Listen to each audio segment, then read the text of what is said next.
Good morning everybody, Bees Robs here. That sounds a bit strange, doesn't it? I thought in the winter months I'd do some short podcasting, vodcasting, whatever, video casting to add to the films I've already done on the bees, so as to continue with a year in the life of a real amateur beekeeper. I've been out this morning. Well, let's talk about the weather. The clocks went back last Sunday. Today is Friday. And because I'm back at work now, the bees was my retirement hobby, and I set everything up, got myself the omelette hive and the guys, and got them in the garden, and then I got a phone call saying, would you like to come back to work? So I thought, yeah, why not, if only for the income.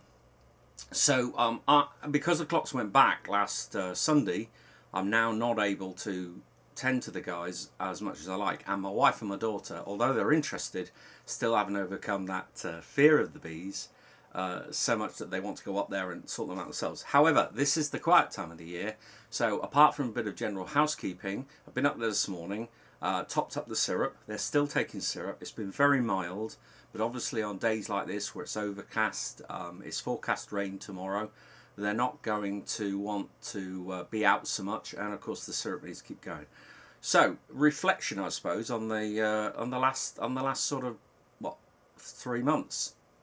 Obviously, like most enthusiastic amateurs, and I suspect reflective of society on the whole today, without being judgmental, most of my actions and my activities probably reflect how hobbyists tend to get into their hobbies today. Now, I'm not talking about everybody here. There are those who, quite wisely, in retrospect, go out there, read the books. Although it must be said, I do have my books. There we are, the book, Ted Hooper. Everyone recommends this. I'm not getting a commission, so there you go.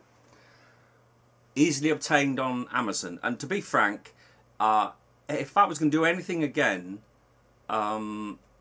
in terms of beekeeping, I would have read this more thoroughly. I did read it. This in a way is what got me into beekeeping. Picking this up, not this one, I've bought another one since, at a car boot sale, and thinking, I'd really like to do that. That is a really fascinating fact of life, if you like. So get yourself a hooper. Anyway, having got my hooper, I then got my bees, set them up in the garden, and have had what I would consider to be a successful start to my bee year.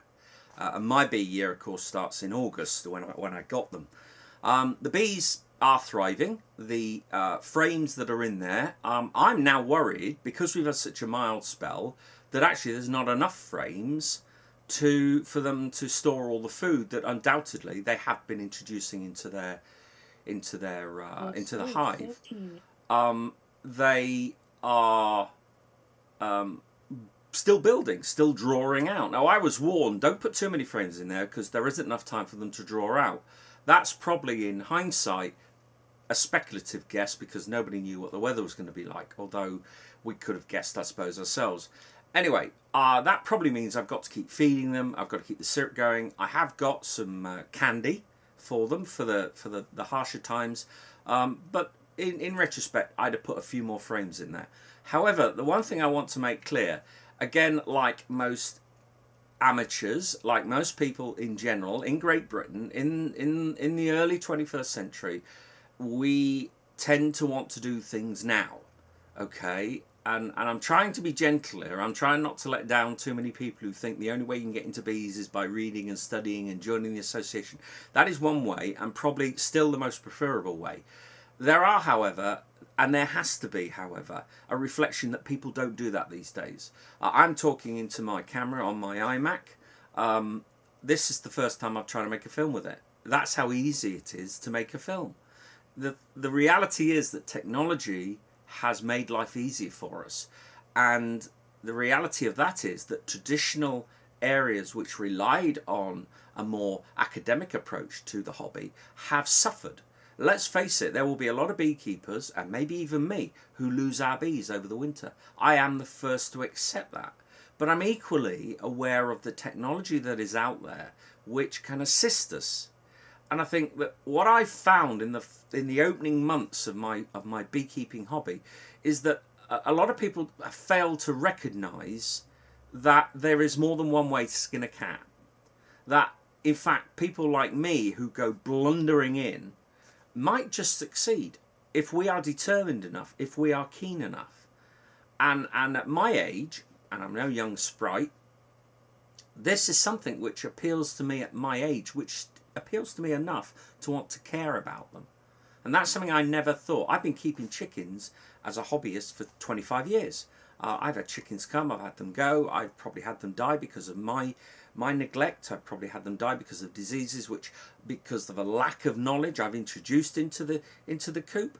But the fact is that I've grown, and the fact is that I continue to keep hens. They continue to thrive all these years on, and I believe that the eggs, which is why I keep the hens, I don't eat them, the eggs that I get from my hens continue to be the best way that I feel I can source my eggs. So we have to reflect, and we have to remember that in terms of how people do their hobbies, that is changing.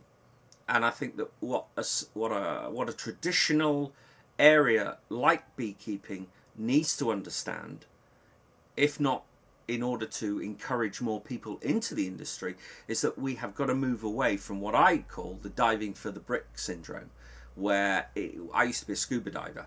I was a professional diver at one time as well. In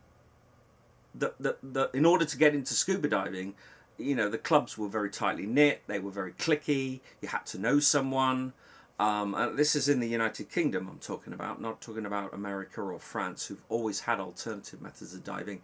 So much so that a lot of people were put off by that and perhaps never came to scuba diving when they could have done, or perhaps came in much later in their life. So change is coming, and change is upon us all the time.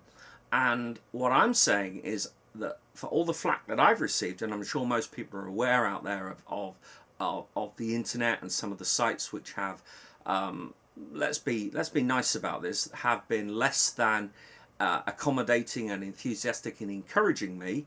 For all that, I'm still here, and I'm still doing it, and I believe, honestly, I'm going to thrive. Okay, so I'm going to wrap this up now, because I think I've rabbited on long enough. I'm going to try and do these regularly through the winter. Won't be showing you the hive, because I want to leave the guys alone. But just to sum up today, been up there, topped up the syrup, they're still taking syrup, cleaned up the feeder bowl where there was like a black mould growing on it, so I've cleaned that up, took some dead guys out, gave them a military burial, you know, like you do, and simply had a quick clean up, quick tidy up. Everyone's thriving. This is how I know that I probably needed more brood boards, but I'm not going to mess about now, because I don't think the good weather we're having this week is going to last much longer. It's the 30th of October today, and I have seen them flying out. So, and I'm told by more experienced beekeepers that's a bit unusual. So, with that, let's call it quits, and hopefully you found this entertaining enough to come back and have another look, and we'll be looking at the bees in a bit more detail, things that I've learned, and things which have helped me, particularly those on the internet, and I've just run the internet down, but those on the internet who have taken the time and the trouble to talk to me and to give me the advice which is, I believe, has helped me get to where I am today. So, bye bye for now.